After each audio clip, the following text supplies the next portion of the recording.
Hello everyone and welcome back to another Space Engineers mod overview. This is the KOLT command console pack. This mod adds a bunch of very detailed and very cool looking command consoles and other displays that can be used on ships, stations and vehicles. In the mod, the name of this is Console Curve Short, so it's kind of a corner block that can be used to connect other consoles. One thing I also ought to mention with this mod is that most of these consoles are modular, meaning that they can be connected to each other seamlessly like this. I'll get to these in a moment. So this just adds a little bit of detail, and these are all control panel blocks. Moving on to the Console Curve Long. This has a bunch of really detailed displays on it. Unfortunately, the colour of these can't be changed, but to be honest, I like the blue, but that's just preference. This central area can be used as a control panel. The third block in this mod is the cockpit, or console cockpit as it's known. So far this is the first block that we can actually sit in, and this just works like a normal cockpit, only when you look down you have these very cool looking displays, and there's a keyboard down there, looks like some kind of trackpad, and you can look out the front, so say you had a window in front of you, so there's nothing really to obstruct your view with this one. It's very simple despite all of those cool looking displays. These two are slightly upgraded variants of the last version. This first one here is the cockpit with display, and this one over here is the cockpit with heads up display. Now this kind of does look a bit weird when it isn't facing a wall, because this just kind of hovers, which is a bit strange, but we'll go with it. This is definitely designed to be facing a wall. So I guess this one works as a horizon, and it looks like this display is just a static screen. A very cool static screen though. It looks like we've also got the Starfleet emblem there as well, which I haven't actually noticed before. So I guess this must be based off Star Trek. It definitely has the look of the newer films, so I kind of get that. Moving on, this is the main console with a chair. There's a chairless version, which I'll show you in a minute. This is basically just another cockpit block, which you can sit in and control a ship. I wouldn't really suggest using this though, unless you're just looking at it from an external view, because this kind of obstructs your view a little bit. But this looks cool. It's a good station for someone to sit down in and control certain things, and it blends in with these other blocks very well. Moving on to the straight console.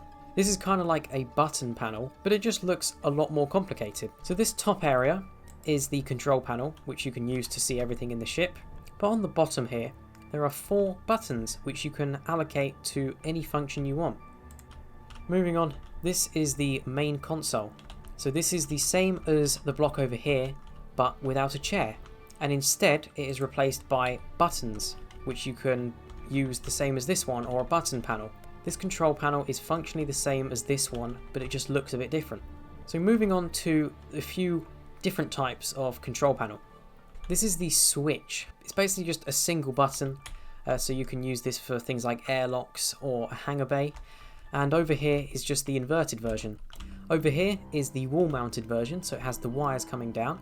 And again, it's just a button, and at the top here there is a control panel, which isn't present on the other ones. Now these blocks here do add a lot more detail to a command bridge, because I find that with those, if you have them on their own, there is nothing really on the walls or nothing on the ceiling. These blocks over here really do fill that gap, and they look really cool.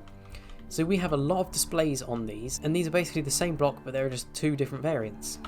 These are both called ceiling monitors, and this is the first variant, and this is the second variant. On these displays, there is a lot going on. We have one large display kind of showing a planet, looks like Earth, a couple of kind of terminal blocks down here, and looks like maybe some kind of planet scanning a surface or something down here. Over here we have that same display as down there, and so basically this just uses the same graphics from this one, but a couple of them are just a bit bigger. Now I'm going to show you these console blocks in an actual command room. I have the Corvette over here. It has made a comeback from the tiered jump drives mod overview. It would normally have weapons on it, but the mod isn't on this world. But I'm just doing this because it has the best control room. So moving in here, you can see how all of these blocks would look in an actual ship. So you have the display blocks up here, 3 cockpits here, a couple of console blocks, 1 here and 1 over here. The curved console blocks are everywhere to just kind of make it blend in with the wall a bit better, and a lot of other blocks just kind of going along the sides. I'm going to move into the front room here because I've added a few more blocks. So this area is for medical stuff and the cryo chambers. So we've got some more main consoles. We have the buttons on the walls, as well as the standing buttons. And as you can see, in an application such as a ship, these blocks really do work very well. So I actually use this mod quite a lot, and I would really recommend you try this mod out because it is a lot of fun. Thanks for watching this video. I really do appreciate you watching and staying to the end. If you like this video, please do leave it a like, as I really appreciate it. Consider subscribing to this channel, as I try to upload as frequently as possible. Feel free to join my Discord server, the link is in the description below and also on my channel page. And also, any video suggestions you may have, please do let me know down below or on the Discord server, and I'll have a look. Thanks for watching, and I'll see you in the next one.